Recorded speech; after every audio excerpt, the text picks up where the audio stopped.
Tory 3, the malevolent inmate. Michael and Lisa had always been fascinated by the macabre, and they decided to explore the abandoned St. Agnes Asylum one moonlit night.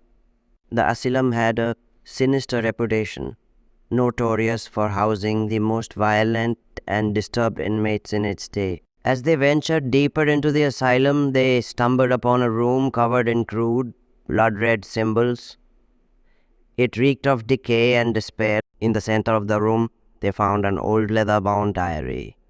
It belonged to an inmate named Samuel, who had been known for his violent outbursts. The diary was a disturbing account of his descent into madness, filled with gruesome drawings and rantings about the thing in the shadows. Michael and Lisa felt their skin crawl as they read Samuel's descriptions of a malevolent presence that tormented him day and night. Suddenly, they heard a blood-curdling scream coming from deeper within the asylum. Fear gripped them, but they couldn't leave without investigating.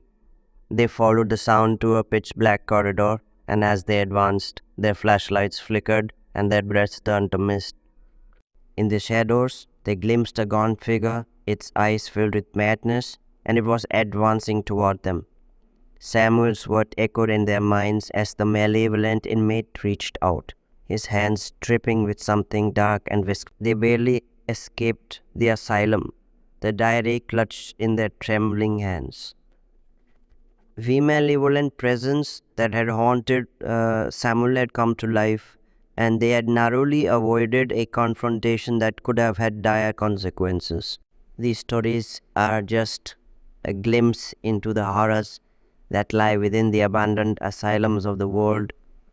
They serve as chilling reminders of the darkness that once thrived within their walls and the unrelenting terrors that still linger, waiting for the curious and the brave to awaken them from their slumber.